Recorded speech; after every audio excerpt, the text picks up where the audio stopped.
Welcome to Kleppers Corner, where we dive into history's weirdest coincidences and ask, is the universe trying to tell us something, or is it just bad at scheduling? Today's date, November 6th, might look like any other square on the calendar. But historically, it's the Swiss Army knife of dates, useful for civil wars, coups, sports, and the occasional saxophone. If November 6th were a person, it'd be that kid who starts food fights in the cafeteria and then invents a new sport with the mashed potatoes. This date isn't random. It's chaos theory with a planner. So buckle up, because we're hopping from Lincoln to Lenin to a Moroccan king with a flair for PR stunts. And along the way, we'll meet inventors, musicians, and enough political upheaval to make CSPAN look like a telenovela. Segment 1, 1860. Lincoln wins, America loses its mind. November 6th, 1860. Abraham Lincoln is elected President of the United States. The country promptly reacts like a toddler told bedtime is moving up an hour. 7 states secede before he's even unpacked his stovepipe hat. Lincoln didn't just win. He accidentally hit hard reset on the nation. He pulled just 39.8% of the popular vote, which in democracy math means you technically won, but most people wish they had a different Netflix show. The South read those results and thought, welp, time to found our own country. Maybe we'll call it Confederate Plus, ad-free rebellion. 1 year later, on the same date, Jefferson Davis got elected president of the Confederacy, proving November 6th is the kind of anniversary that brings out the worst in exes. It's like if your divorce date also became your ex's wedding anniversary, with cannons. And Lincoln's election showed the fragility of democracy, when a divided nation refuses to share one country. So, a lot like now, but with fewer memes and more bayonets. Segment 2, 1917, the Bolshevik Revolution, or how to stage a coup before brunch. Fast forward to 1917, same date, November 6th. Russia's government collapses again. Only this time, it's not democracy imploding, it's democracy getting smothered by a guy with a goatee who looks like your local Marxist barista. Vladimir Lenin pulls off the world's first successful Marxist coup. And like most great revolutions, it started because people were tired, broke, and hungry. And then got a lot more tired, broke, and hungry. The October Revolution actually happened in November because Russia still used the Julian calendar. So the revolution that changed the world couldn't even sync its Google calendar. That's communism for you. The means of production seized, but the dates still loading. Lenin's Bolsheviks overthrew the provisional government, a government so provisional it came with a "some assembly required" tag. They promised peace, land, and bread. Russia ended up with war, famine, and state surveillance. Talk about false advertising. Lenin's move triggered the Russian Civil War, laying the groundwork for 70 years of Soviet rule and enough propaganda posters to wallpaper the moon. So, on November 6th, Russia didn't just change governments, it hit install on authoritarianism 1.0. Segment 3, 1975, the Green March, when civilians become the army. Now to Morocco, November 6th, 1975. King Hassan II decides that if you can't win in court, just bring 350,000 civilians and walk across the border. He called it the Green March, part protest, part pilgrimage, part world's largest unauthorized parade. Armed with flags, Qurans, and blind faith, they marched into the disputed Spanish Sahara. It was non-violent, sure, except for the part where Moroccan troops quietly followed behind them with actual weapons. Think of it as the original Trojan horse, but with 350,000 legs and much better photo ops. The UN said, don't do that. Morocco said, too late. We already printed the t-shirts. Spain, terrified of bad press, gave up the territory rather than risk global outrage. The result? Morocco got the land, the Sahrawis got refugee camps, and the UN got a strongly worded letter that no one framed.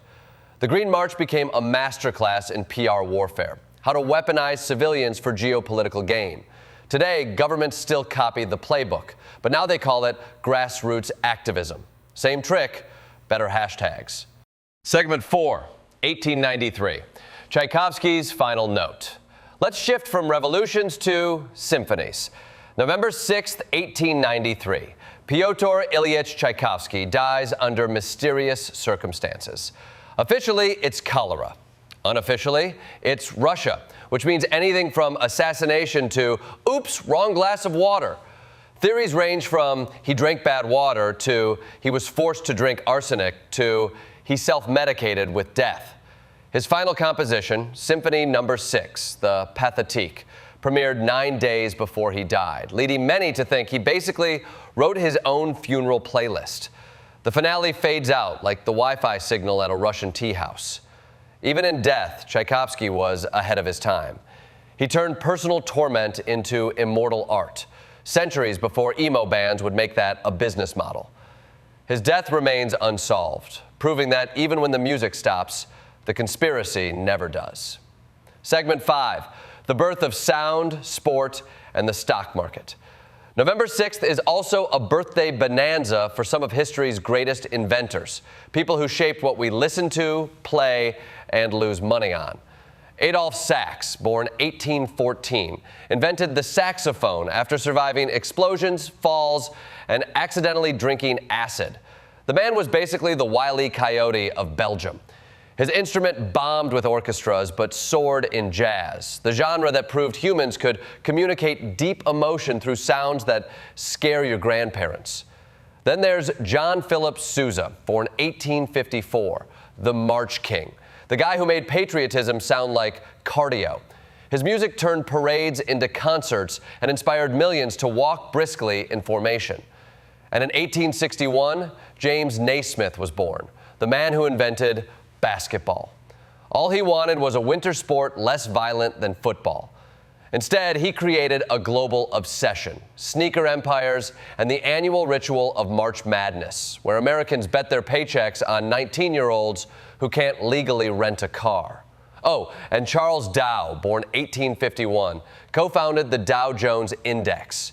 He invented the idea that your mood can be directly tied to a number you don't understand. Together, these men built the foundations of modern joy: music, sport, and mild economic panic. Not bad for one day. Segment 6, games, gossip, and the birth of cryptids. November 6th, 1869, Rutgers beats Princeton in the first intercollegiate football game. The score, 6-4. That's not football, that's a toddler fight over Legos. But from that scrappy beginning grew a billion-dollar industry, stadium nachos, and a tradition of blaming referees for your existential dread. Then, 1947, NBC debuts Meet the Press, now the longest-running show on television. Its original purpose was to let politicians sweat under bright lights while pretending to answer questions. Today, it's still the same, but now with better makeup and worse answers. And in 1955, Bernard Heuvelmans published On the Track of Unknown Animals, founding cryptozoology, the study of creatures like Bigfoot and the Loch Ness Monster.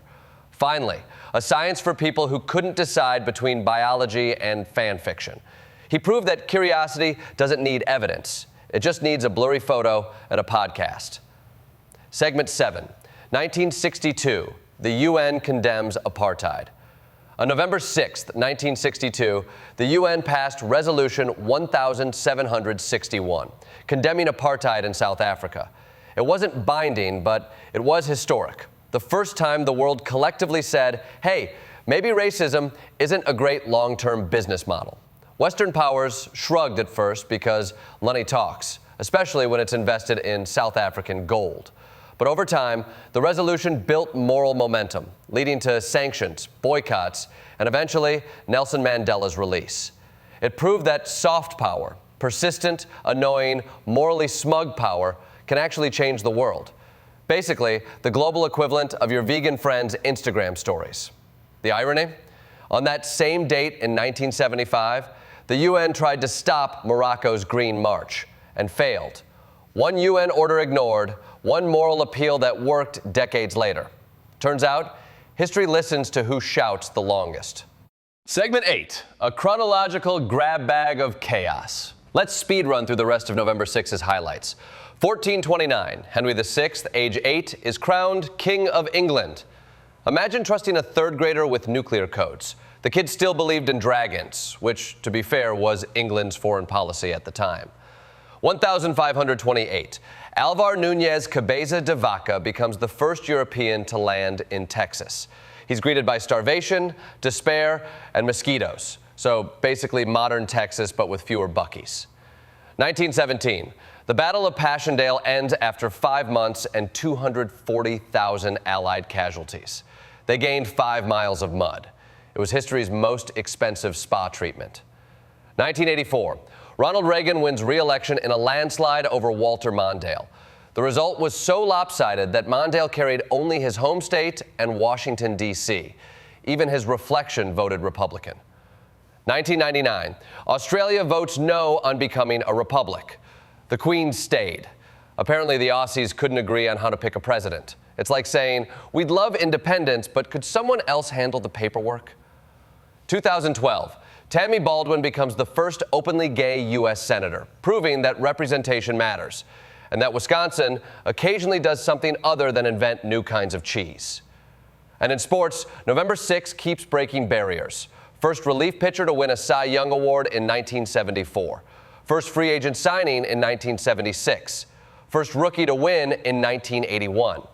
Basically, it's the date where baseball said, let's just see what happens if we rewrite all the rules. In conclusion, so what do we learn from this? November 6th is the date where the world goes, screw it, let's change everything. From Lincoln splitting the Union to Lenin splitting the atom of democracy. From King Hassan marching civilians to Tchaikovsky composing his swan song. From Adolph Sachs inventing cool to the UN inventing conscience. It's a day that reminds us transformation isn't neat. It's messy, loud, and occasionally armed with a saxophone. Every November 6th, somewhere in the world, something shifts. Maybe history's not repeating. Maybe it just keeps showing up for work on the same day. So as you go about your November 6th, remember, you're walking through a timeline built by revolutionaries, musicians, kings, and one Canadian gym teacher who just wanted to stop his students from punching each other. And that's why Today in History isn't just about the past. It's about the recurring human habit of making every November 6th way more interesting than it needs to be.